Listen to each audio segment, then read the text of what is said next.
Alors bonjour, bienvenue sur Partage la parole, j'espère que vous allez bien. Mon nom est Benoît. Alors aujourd'hui on continue sur cette série de capsules sur le calendrier. On est rendu à la 12e, c'est-à-dire qu'il va déterminer le début de l'année. Comment on fait pour déterminer le début de l'année?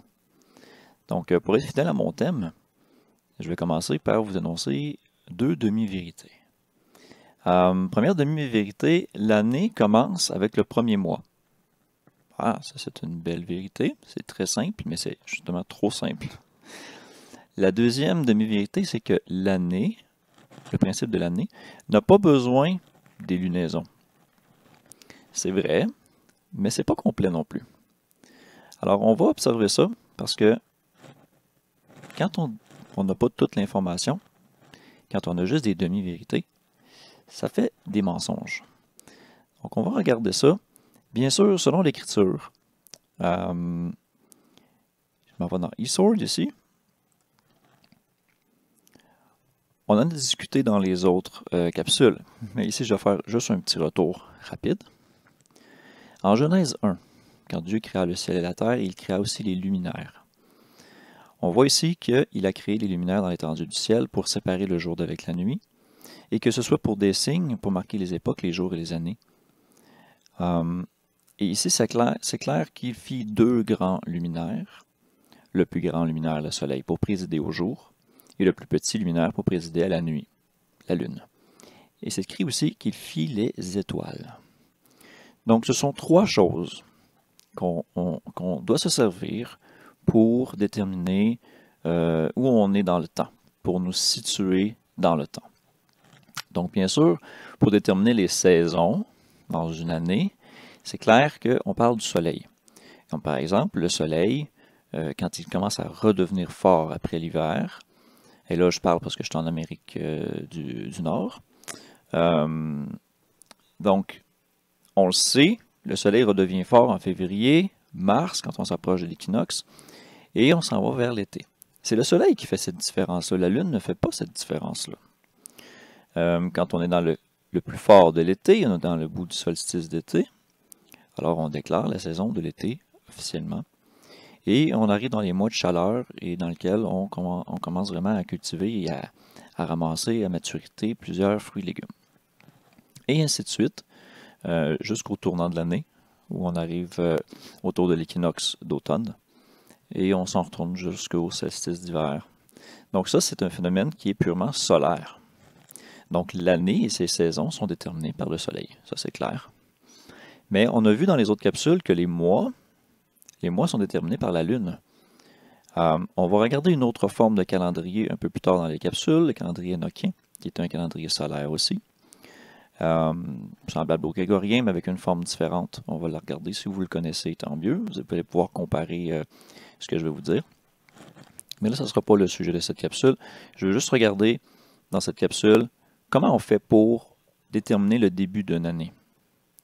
Parce que comme on a vu dans la capsule précédente, il y a un cycle de 12 mois ou de 13 mois. On l'a vu en Ézéchiel, c'est ce qu'on appelle le cycle métonique. Mais ce cycle-là est présent naturellement quand on est fidèle à certains principes d'analyse biblique aussi. Donc on va regarder ça ensemble. J'ai fait juste une petite incursion en Genèse.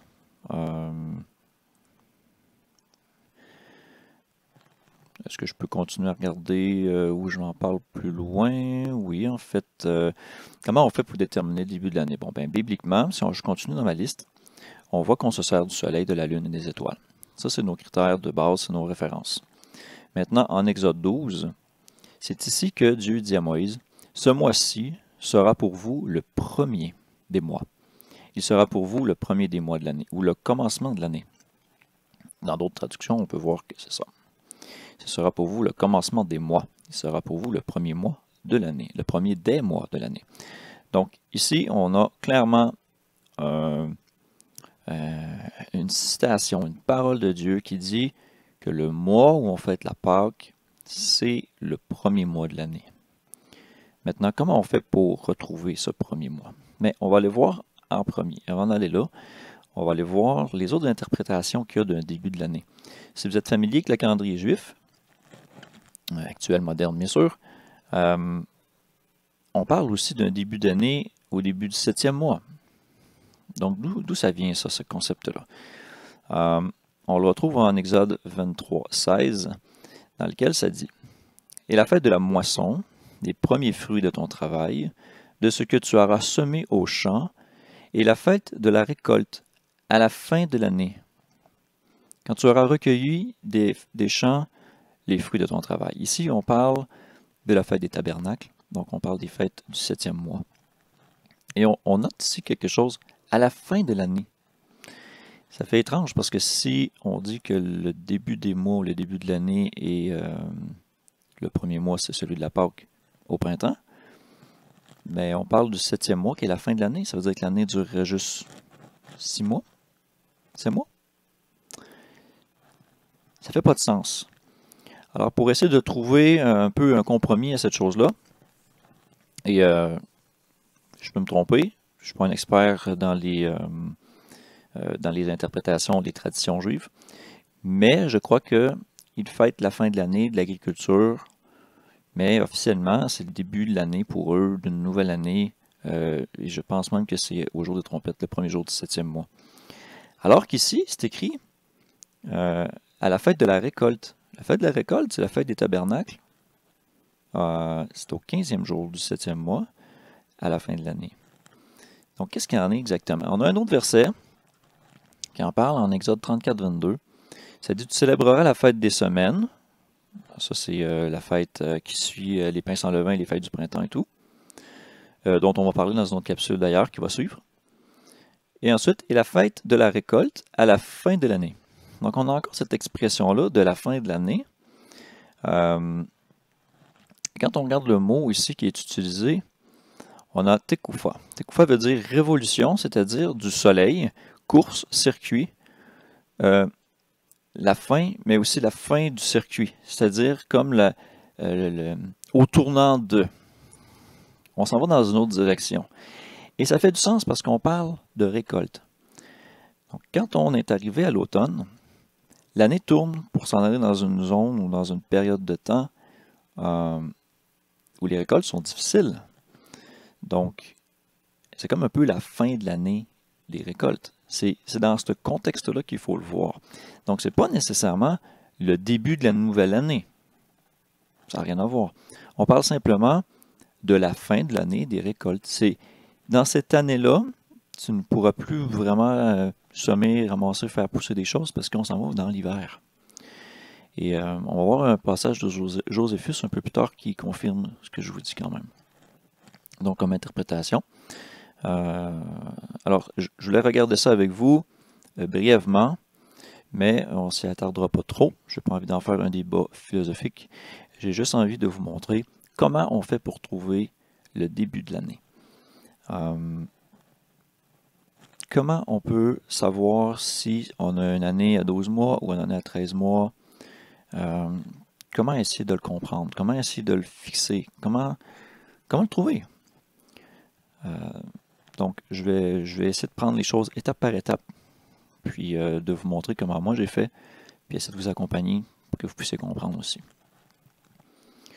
Donc, si l'année commence au printemps, on parle toujours de mars-avril environ, comme vous avez pu voir dans d'autres capsules, si vous avez regardé d'autres capsules, comment déterminer c'est quand? Si on ne doit pas suivre le calendrier grégorien, les dates mémorisées ne sont pas nécessairement recommandées bibliquement. On ne parle pas nécessairement d'équinoxe ou on ne parle pas d'une date comme le 21 mars ou des trucs comme ça dans la Bible. Donc, comment on fait? On est obligé quand même un peu de se référer à des outils, des récits, des écrits historiques à ce moment-là. Donc, et tout ça, il faut que ça soit en harmonie avec la Bible. Donc, dans les outils qu'on va regarder, on voit ici dans un tableau de comparaison pour les solstices et équinoxes. Bon, pour Montréal, on voit les années et les équinoxes sont toujours autour des mêmes dates, le 20 mars, le 19 mars, dans ces alentours-là. Le solstice d'été est toujours environ 20-21. l'équinoxe d'automne, 22, le 23, et le solstice d'hiver, toujours dans les environs du 21. Ça semble plutôt stable au 21, avec bien sûr les heures qui changent, des heures internationales et tout ça. Mais ça, ces dates-là en tant que telles, si j'utilise un calendrier lunisolaire, mois 1, mois 2, mois 3, mois 4, mois 5, et que je détermine les mois par les nouvelles lunes, comme je l'ai expliqué dans les autres capsules, comment je fais pour me référer? Parce que si je veux trouver, par exemple, le début de l'année, je vais regarder la nouvelle lune la plus proche de l'équinoxe de printemps. Et sachant le calendrier grégorien, je sais par cœur que la date, c'est autour du 20 mars. Mais si je vais être 100% honnête, je ne dois pas avoir d'ancrage dans le calendrier grégorien. Donc, il faut trouver une manière, en analysant la création, en trouvant une façon qui est naturelle, qui va utiliser ce que Dieu a mis au ciel pour nous aiguiller sur c'est quand ce moment-là, pour qu'on puisse discerner les temps. Voilà, Chance a fait un petit article, quand même un bon article, sur que dit ou indique la Bible au sujet de la nouvelle année. Il reprend des points de ce que je vous explique. Je vais le mettre dans les liens du vidéo, fait que vous allez pouvoir les lire ce super article-là.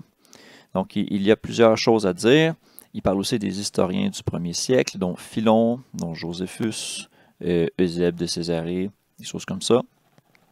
On va en regarder ensemble quelques textes. Et ici, on voit qu'ils utilisent aussi les constellations, c'est-à-dire les étoiles. Comme je l'ai spécifié, comme c'est spécifié en Genèse, un 16, un 14, il a fait le soleil, la lune et les étoiles pour servir pour les signes, les temps. Donc, c'est quelque chose à considérer. Maintenant, je ne vais pas passer au travers de l'article parce qu'il y a vraiment beaucoup de contenu. OK. Et puis, ça nécessite vraiment de se concentrer sur l'article, de très bien le lire, de regarder les citations, de les vérifier et de voir tout ça parce qu'il y a quand même beaucoup de contenu. On prend plusieurs notions, puis on les entrecroise et tout ça, c'est super intéressant. Juste vous faire remarquer quelque chose par rapport à ce que je vous disais. C'est ici des écrits de Flavius Joseph, donc Joséphus. Et il parle ici concernant des fêtes et comment chaque jour d'un festival doit être observé. Et ici, on parle du 7e mois. Et on parle du 10e jour du 7e mois, c'est-à-dire le jour des expiations. Ensuite, on parle du 15e jour de ce même mois, c'est-à-dire le début de la fête des tabernacles. Et il spécifie ici, lorsque la saison de l'année change pour l'hiver. Intéressant, voyez-vous le lien avec la révolution, le terme hébreu tekoufa, qui veut dire au tournant à la révolution, au changement. Donc, pas nécessairement à la fin de l'année, dans le sens, c'est la fin, puisque l'année commence le 1er mois, le 7e, c'est pas la fin, c'est plutôt la fin de la saison d'agriculture, ce qui fait plus de sens. Mais je continue ici, il y a une citation intéressante. Au mois d'Exanticus, que nous appelons Nissan, que nous savons qui est bibliquement Abib, le premier mois des jeunes pousses, des pousses vertes, et qui spécifie ici, et qui est le commencement de notre année. Alors ici, il parle du 7e mois, mais il ne parle pas que c'est le commencement de l'année. En tout cas, pas dans ce passage-là. Je n'ai pas toutes lu les œuvres de Joséphus. Mais je trouvais quand même intéressant ces passages-là. Et il parle clairement du 14e jour du mois lunaire, donc de la Pâque et tout ça. Et il spécifie quand le soleil est en bélier. Bon, en anglais, on dit Aries. Car c'est en ce mois que nous avons été délivrés de la servitude sous les Égyptiens. La loi ordonnait que nous devions tuer chaque année ce sacrifice que je vous ai déjà dit que nous avons tué à notre sortie d'Égypte et qui s'appelait la Pâque. Bien sûr, on parle de l'agneau dans sa prescription de l'Ancien Testament, c'est-à-dire prendre vraiment un animal, prendre son sang, le mettre sur les linteaux, tout ça qui était le symbole du sacrifice parfait de Christ, donc qui fait vraiment partie de l'Ancienne Alliance. Mais ce qui est intéressant ici dans notre contexte, c'est qu'on voit que le premier mois, qui s'appelle Nisan Abib, et que lui baptise, on va dire, Xanticus, qui dit qu'il est le commencement de l'année. Et il dit que le soleil est en bélier. On parle d'un signe du zodiaque ici. On parle d'une constellation. Donc, de là l'article ici de Wallachens qui fait le lien avec ça, qui est très intéressant. C'est de trouver le moment par rapport à l'équinoxe où la Pâque arrive dans le signe du bélier. Très intéressant. Et puis, la seule manière pour que ça puisse être possible, il faut que la nouvelle lune soit la plus proche de l'équinoxe. Si on prend par exemple toujours la nouvelle lune après l'équinoxe, on peut vraiment décaler de beaucoup. Et si on prend la nouvelle lune toujours avant l'équinoxe, parfois on va se retrouver 3 semaines trop tôt. Donc c'est vraiment la plus proche. De cette façon-là, on a une façon relativement simple de trouver le début de l'année. Maintenant, vu que l'année lunaire a 354 jours et que l'année solaire a 365 et des poussières, on se retrouve avec un décalage d'environ 11 jours par année. Ce qui fait qu'au bout de 3 ans, on a environ une trentaine de jours de décalage. Donc, comment savoir quelle nouvelle lune quel mois plutôt je dois ajouter, une nouvelle lune, je dois ajouter un mois, et quelle année pas? Eh bien, si j'ai aucune référence du calendrier grégorien, je fais comment pour déterminer, par exemple, l'équinoxe? Comment je fais pour déterminer que le printemps s'en vient? Je vois que le soleil se réchauffe, bien sûr, on a des signes extérieurs dans la nature. Quel que soit notre endroit sur la Terre où on habite, on constate avec les années qu'il y a un cycle, que ce cycle se répète. Alors, on peut apprendre à reconnaître les signes qui nous dirigent dans telle saison, on le sait. Ici, au Canada, l'automne, les feuilles tombent, donc on le sait, c'est évident. L'hiver, on a beaucoup de neige, donc quand la neige fond et qu'on s'en va vers un soleil qui devient plus fort, on sait qu'on s'approche du printemps. Mais de là à savoir exactement, il est quand l'équinoxe, quand est le début vraiment du moment où on bascule d'un schéma, on va dire, hiver froid à... on commence à se réchauffer vraiment. Pour ça, il faut trouver une manière pour l'identifier. Parce que c'est important de placer les fêtes bibliques en leur saison. C'est pour ça que je parle d'équinoxe de printemps, parce qu'on voit dans la Bible que les fêtes du printemps arrivent vraiment toujours au printemps.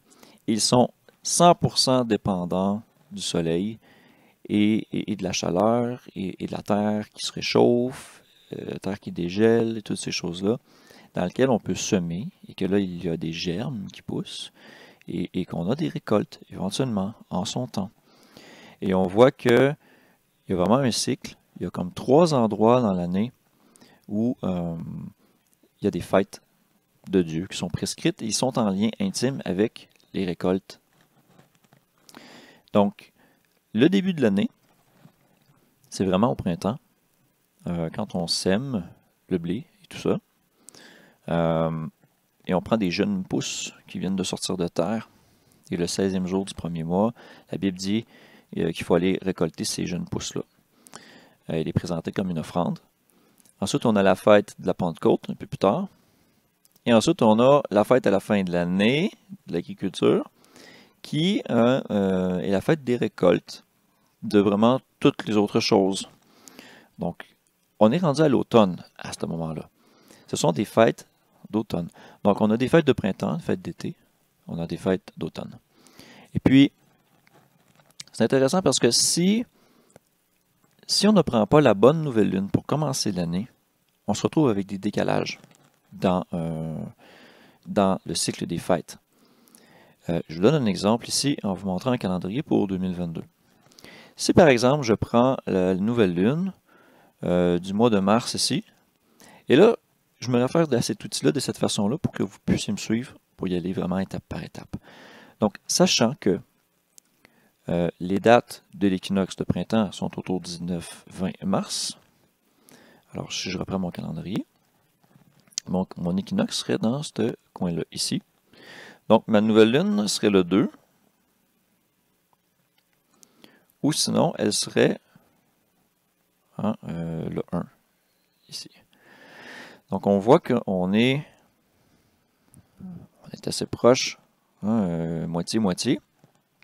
Il faudrait regarder vraiment les cycles de la Lune parce que ce calendrier-là, ici, de la façon qui est illustré, c'est très approximatif. Ça ne tient pas compte de la notion biblique d'un jour. Un jour grégorien commence à minuit.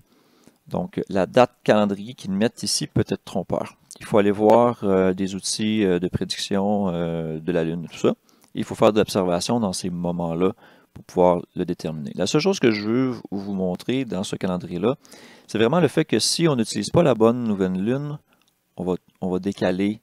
On va être en retard dans les saisons ou on va vraiment être trop tard dans les saisons.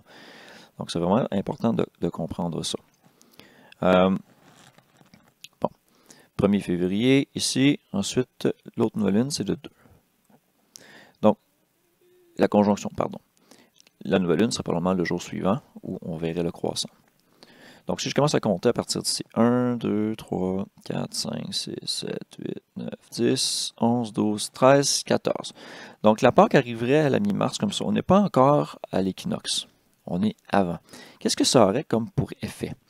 Alors, je vais compter les conjonctions, parce que ça va être plus simple sur ce type de calendrier-là, pour compter le nombre de jours, pour voir comment les fêtes s'enlignent avec l'année. D'accord? Donc, je regarde ici à partir du 2. Je me dis, bon, ok, la Pâque arrive là, mon équinoxe est là, je suis en retard un peu. Début mars, là, à bien des endroits, c'est encore gelé. Donc, c'est à considérer. D'accord? Il faudrait regarder, je n'ai pas d'outils en rapport avec les étoiles. Et je sais que par rapport à d'anciens temps, hein, par rapport à l'époque de Christ et tout ça, depuis presque 2000 ans bientôt, il y a eu un décalage par rapport à cette vérité-là, en rapport avec les étoiles, par rapport à la constellation du Bélier, par exemple. Donc tout ça, c'est à vérifier. Je ne ferai pas la démonstration aussi avec vous. Je ne vais pas entrer dans ces détails-là, mais vous ferez les recherches vous-même. Il en parle un peu dans l'article de Wollaston aussi. Pour reprendre où on était, donc je me dis, OK, premier mois ici, commence le 2. Donc, deuxième mois, commence le 1. Troisième mois, le 30 ici. Quatrième mois, le 30 ici. Cinquième mois, le 28. Sixième mois, le 28. Septième mois, le 27. Donc, on commence le septième mois. On commencerait le septième mois fin août. Et 2 semaines après, on serait supposé récolter toutes nos récoltes. Donc, si je compte 2 semaines, hein, j'arrive dans ce coin-là ici pour autour du 15. Donc, la fête des tabernacles tomberait bien avant l'équinoxe d'automne. Il faut être au moins à l'équinoxe d'automne ou après pour que ça puisse fonctionner dans le cycle des saisons, dans le cycle. Donc, je ne suis pas certain, vous voyez, à cette année-ci, que ça serait la nouvelle lune. Si je prends à la place le 1 ici, 1 avril comme étant la nouvelle lune du début de l'année, et que je compte à l'envers vers l'équinoxe. Alors, je suis ici, donc je commence à compter. 1, 2, 3, 4, 5, 6, 7, 8, 9, 10, 11, 12, 13. Bon, ici j'étais à 13 jours. Puis de l'autre côté, j'étais à combien? 1, 2, 3, 4, 5, 6, 7, 8, 9, 10, 11, 12, 13, 14, 15. Bon, j'ai peut-être sauté une journée, j'ai pas remarqué là. Mon œil a peut-être sauté. J'ai l'impression que c'est un peu plus éloigné aussi. Donc, quand on parle de nouvelle lune la plus proche de l'équinoxe, c'est de ça qu'on parle. Deuxième critère, c'est de s'assurer que, une fois qu'on détermine le premier mois, tout le décalage que ça cause tombe dans leur saison pour que ça puisse fonctionner au niveau solaire. C'est pour ça que le calendrier il est luni-solaire. L'année est solaire, mais les mois sont lunaires. Il faut raccorder les deux ensemble. Mais maintenant, la question se pose, comment je fais pour trouver cette date-là ici, de l'équinoxe? Beaucoup de personnes vont utiliser des outils comme j'utilise l'Internet, des observations de la NASA, des choses comme ça. Il y en a d'autres qui vont utiliser vraiment la notion de durée d'un jour, parce que équinoxe veut dire jour égal à la nuit, en durée et tout ça. Alors, on va plus parler d'équilux en ce terme-là.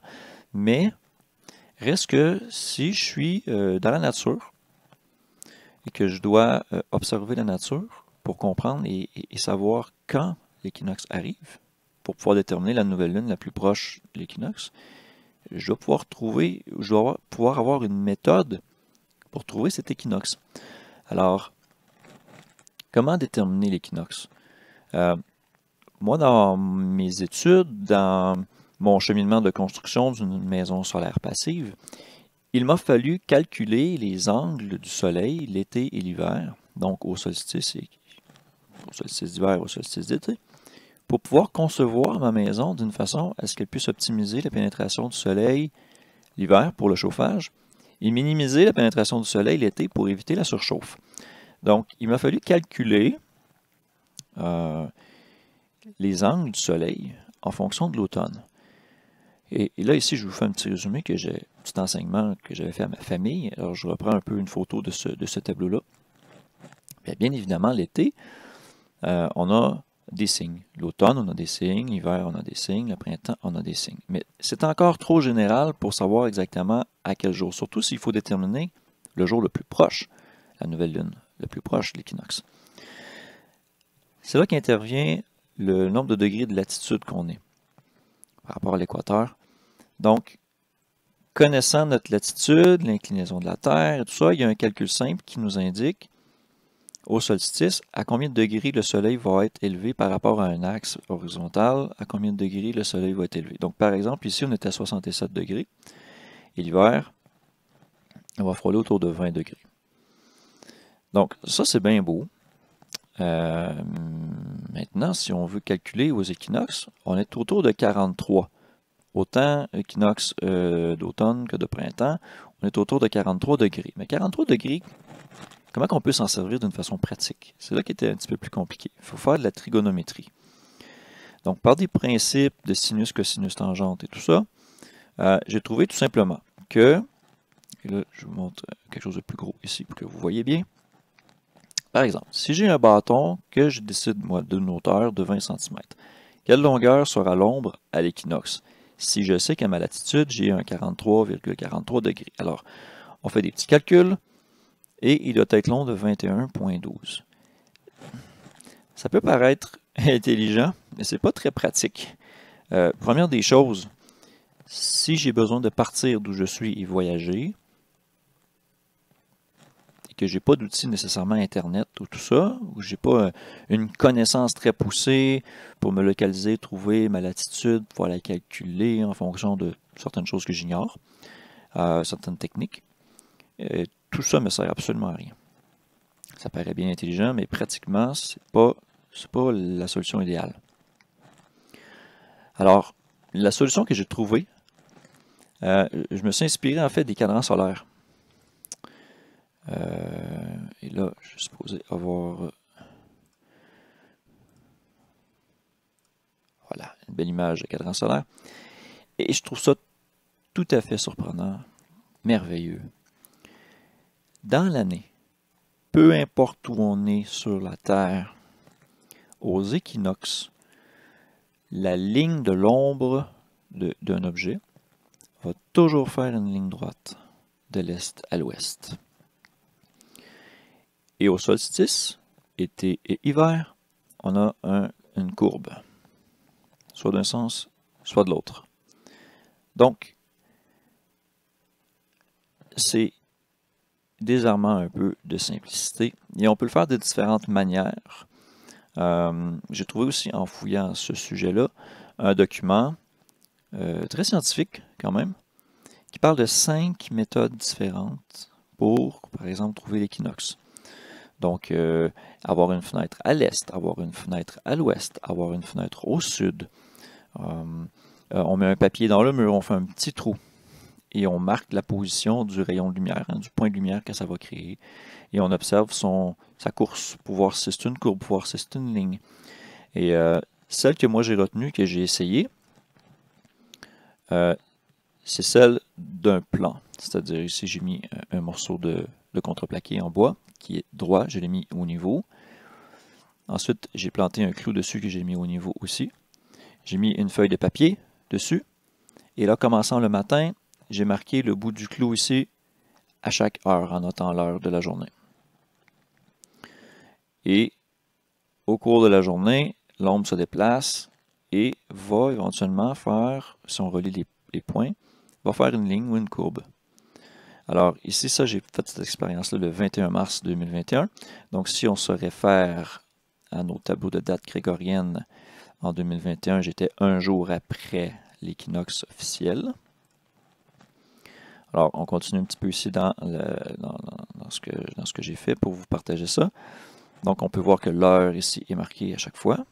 Et là, j'essaie de marquer vraiment le bout et le centre du clou, ce qui n'était pas toujours évident parce que parfois ici, il y avait un effet de diffusion, il y avait comme un effet d'ombre. Donc, ça peut introduire une possibilité d'erreur. Mais c'est quand même surprenant comment on voit la linéarité de la chose. Et au final, j'ai essayé de tracer des lignes et j'ai vu qu'il y avait un point d'inflexion environ autour de 13 heures. Et ça, je pense que c'est à cause de l'heure avancée. Donc, ça va être autour de midi. Il y a un tout petit point d'inflexion. On n'est pas dans une ligne droite parfaite. C'est peut-être dû à des erreurs, justement, à cause de l'effet de diffusion au bout du clou, l'espèce comme si l'ombre n'était pas vraiment franc, comme s'il était diffus un peu. Le papier qui pouvait peut-être bouger un peu, même si j'ai essayé vraiment de bien l'aplatir. Le fait qu'on soit un jour après l'équinoxe, peut-être qu'on avait déjà commencé à être un petit peu plus courbe. Donc pour ces raisons-là. Mais quand même, j'ai trouvé ça quand même intéressant de voir qu'on a une belle ligne droite autour de ces dates-là. Donc ça, c'est amplement suffisant. Et la beauté de ça, c'est que tu peux être n'importe où sur la Terre et tu fais ce processus-là pendant quelques heures et tout ça. Et passé midi, tu vas voir que ça commence à tourner. C'est sûr que tu n'es pas à l'équinoxe. Donc évidemment, selon les signes extérieurs que tu vois, si on passe d'une transition hiver à été, on est à l'équinoxe de printemps. Et si on passe d'une transition été à hiver, on est dans un équinoxe d'automne. C'est logique. Donc c'est le petit quelque chose que je voulais vous partager. On voit que ce pattern-là, en fait, est déjà connu. Il faut le fouiller. C'est pas quelque chose qui est facile d'accès sur Internet quand on le fouille. Ici, c'est un exemple, vous voyez, d'une ville, je pense, qui s'appelle Dresden, qui est à une latitude de 51 degrés. Et on peut voir ici qu'au mois de décembre, au solstice, on a une ligne qui ressemble à ça. Et cette ligne-là devient droite le 20 mars, c'est-à-dire à l'équinoxe. Et retourne dans un sens opposé, courbe, autour du solstice d'été. Alors, si je fais un petit peu la démarche, juin, et puis je retourne vers l'équinoxe d'automne, juin, juillet, août, septembre. Donc, je me retrouve à l'équinoxe en septembre, octobre, novembre, décembre. Et là, je reprends le cours de ce qui est écrit là. Janvier, février, mars, avril, mai, juin. Donc, peu importe où je vais être sur la Terre, ces courbes-là ici vont changer. Mais cette ligne-là ici, aux équinoxes, va toujours être droite. En tout cas, moi, c'est mon observation de par mes expériences que j'ai faites. Je vais le refaire cette année. Mais j'ai trouvé ça très intéressant comme technique à mettre en application. C'est un peu long, bien sûr. À tous les moments de la journée, il faut que tu sois proche. Ça prend une belle journée où est-ce que c'est dégagé. Donc, ça a quand même des inconvénients inhérents, mais c'est quand même intéressant à ce niveau-là. Donc, c'est la manière que j'ai trouvée pour identifier l'équinoxe. Alors ensuite, pour trouver la nouvelle lune, je l'ai tout déjà expliqué dans d'autres capsules avant. Donc, voilà. Dans les liens que je vous avais montrés, là, je vous ai montré le cadran solaire. C'est exactement ça. Vous les voyez, les courbes ici, avec les équinoxes. On parle de Mars, ici. Donc, une ligne droite. Évidemment, tout ça, c'est calibré pour que ça arrive aux bons endroits, en fonction de la latitude où c'est implanté. L'orientation aussi, il faut être plein sud, des choses comme ça. Donc, voilà. Et ce qui est merveilleux, c'est qu'une fois qu'on suit ce cycle de la nouvelle lune, qui est la plus proche de l'équinoxe de printemps, on trouve tout naturellement le cycle métonique. C'est pour ça que ça m'amène à dire que Méton n'a rien inventé. C'est pas lui qui a inventé ce cycle-là. Il a seulement constaté un phénomène naturel. Et c'est intéressant de voir que Méton, qui est un astronome d'environ 430 avant Jésus-Christ, on va en reparler dans une autre capsule spécifique, mais il a constaté ce cycle-là, donc autour de 430 avant Jésus-Christ. Donc, il est arrivé quelque chose en moins 600 un petit peu avant même. La course du soleil a été altérée. On va en parler. C'est quelque chose qu'on voit en Ésaïe 38 et en 2 Rois 20. On va couvrir ça dans une autre capsule. Donc, pour ce qui est de trouver le début de l'année, je crois que j'ai fait le tour de la matière que j'avais à vous partager. Je fais un petit passe vite dans les choses que je voulais vous parler.